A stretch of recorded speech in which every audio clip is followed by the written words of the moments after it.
Hi guys, I need your advice. In my last video, it was about Trump not being racist. I had on one of those little clippy microphones because I don't know if I like the sound of this microphone anymore, but I haven't edited the other video. But from the playback I heard, I don't think it sounded good. So let me know which microphone sounds better, this big bulky one or that little one I clipped on. The little one's really cheap. Well, both of them are really cheap. I'm cheap.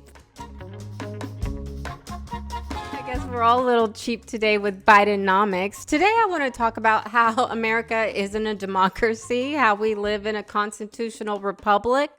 A democracy is a political system in which the people periodically, by majority vote at the polls, select their rulers. The rulers then have absolute power to make whatever laws they please by majority vote among themselves. In a constitutional republic, the people also, by majority vote at the polls, select rulers who make laws by majority vote among themselves. But the rulers cannot make any laws they please because the Constitution severely restricts their lawmaking power. The ideal of a democracy is universal equality. The ideal of a constitutional republic is individual liberty. In this century, great strides have been made toward the goal of subverting our republic and transforming it into a democracy. The foremost tactic of the subverters is subversion of language. By calling America a democracy until people thoughtlessly accept and use the term, totalitarians have obscured the real meaning of American principles of government. Writers of the Constitution were anxious to safeguard liberty against dictatorship, monarchy they called it. But their chief anxiety was to protect the country against democracy. Edmund Randolph, delegate to the Constitutional Convention from Virginia, said the general object of the convention was to provide a cure for the follies and fury of democracy. Elbridge Gerry and Roger Sherman, delegates from Massachusetts and Connecticut, urged the Constitutional Convention to create a system to eliminate the evils that flow from the excess of democracy. Alexander Hamilton, delegate from New York, said, "We are now forming a Republican government. Real liberty is not found in democracy. If we incline too much to democracy, we shall soon shoot into a monarchy." John Adams, one of the giants of the American Revolutionary period, said, "Democracy will envy all, contend with all, endeavor to pull down all. And when by chance it happens to get the upper hand for a short time, democracy will be revengeful, bloody, and cruel." America was founded not as a democracy, but as a constitutional republic. We pledge allegiance to the republic for which our flag stands, not to a democracy. The Constitution requires a republican form of government for all states, but does not mention democracy, and neither does the Declaration of Independence or the Bill of Rights. Someone asked him what kind of government the convention had given America, and Franklin replied, "A republic, if you can keep it." Very old and very wise, Franklin saw through the mists of time to the day when Americans might trade their freedom in a constitutional republic for the promise of government guaranteed equality and security in a democracy. And beyond that, to the day when democracy inevitably degenerates into dictatorship, guaranteeing nothing but poverty and serfdom for the people it robs and rules. The Democrats keep saying that Trump is a threat to our democracy, but we're not a democracy, and saying he's a threat makes people want to pew him. So stop saying he's a threat to our democracy. Donald Trump is an existential threat to our democracy. He's a genuine danger to American security. We are fighting for a democracy. We have to preserve our democracy. When Kamala or Camilla or Kami is a threat to our democracy because she was not elected in, she was selected. She was selected, not elected. One of my subscribers told me that. She's so brilliant. Democracy is the worst form of government because anything worse is not a government. It's just a pure despotism. But democracy is chaotic. It's unruly. It's unpredictable. It produces majority tyranny. So how does one escape the burden of democracy and preserve the blessings of liberty, which, of course, our preamble to the Constitution closes? The blessings of liberty are available to us only when we restrain governmental power, which includes majority power. And we do that by creating what we call representative democracy. So the word republic is really a synonym for the term representative democracy. That the people govern, yes. The people are sovereign, yes. But they do so through delegation of authority to agents to represent them, so as to make the process far more reliable, far safer than it would otherwise. And here's another video with an example what I'm trying to say of someone that's more articulate than me. The difference between these two is essential. Many have been led to believe that the political spectrum places groups such as communists on the far left, fascists or dictators on the far right, and political moderates or centrists in the middle. However, a more accurate political spectrum will show government having zero power on the far right to having 100% power on the far left. The word democracy is not written into the Constitution at one time. It's not in the Bill of Rights. It's not in the Declaration of Independence. Nor does it appear in any of the constitutions of the 50 states. At the extreme right, there is no government. The extreme left features any form of total government. Those who claim that Nazis and fascists are right-wing never define their terms. Toward the middle of the political spectrum can be found the type of government limited to its proper role of protecting the rights of the people. That's where the Constitution of the United States is.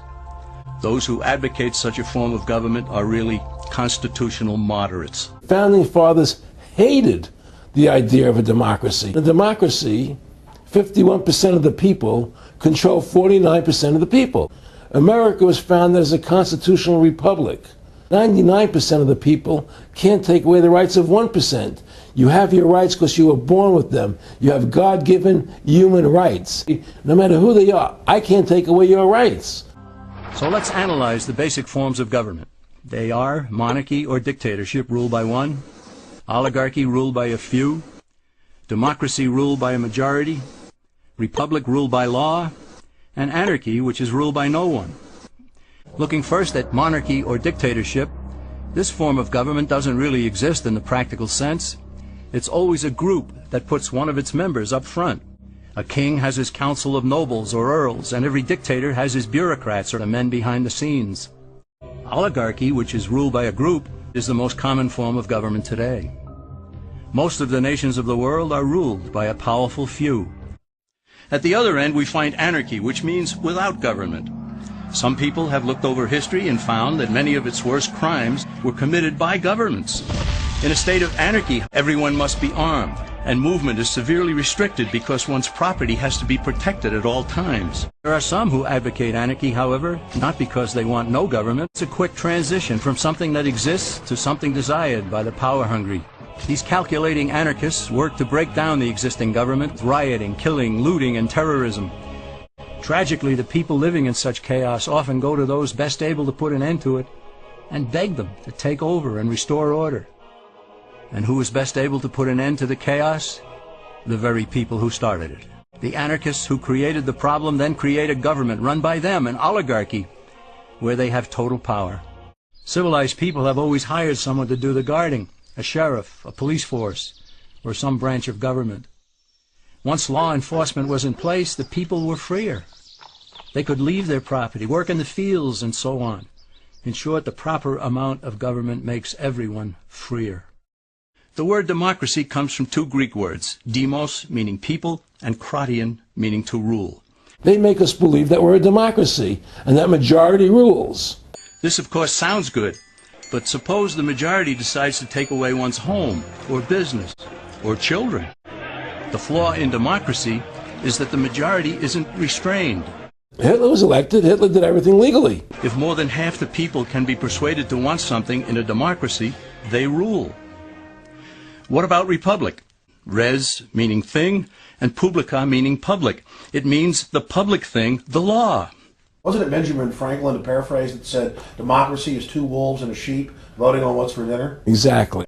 A true republic is one where the government is limited by law, leaving the people alone. And then he also said, in a republic, the sheep would have a gun to protect himself. America's founders had a clean slate to write on. In fact, there were some who wanted George Washington to be their king. But the founding fathers knew history, and they chose to give us the rule of law in a republic, not the rule of a majority in a democracy. There was a man named Solon who urged creation of a fixed body of law not subject to majority whims.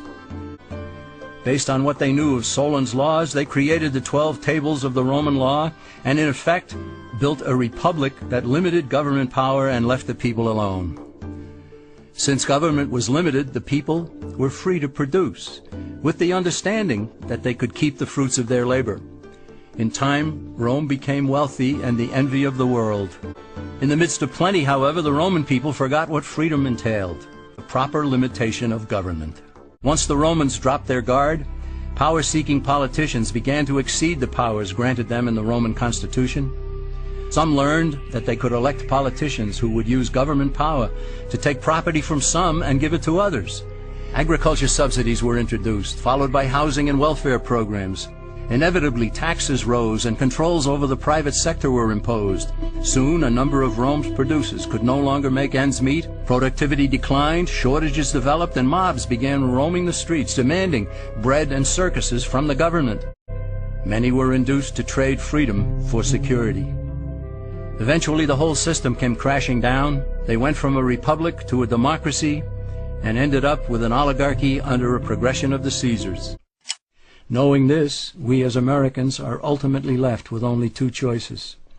We can keep our republic, or we will inevitably end up with an oligarchy, a tyranny of the elite. I don't care what the majority wants. I live my life as I choose. And if I don't commit violence, theft, or fraud against another human being, I can live my life as I wish. We're put on this earth to become the best individuals we can be, to fulfill our God-given potential. Right? We're not here to put on this earth so the government can tell us how to live our lives. No. The same thing in health. You know, if you're sick, you have to have a certain protocol. Nonsense.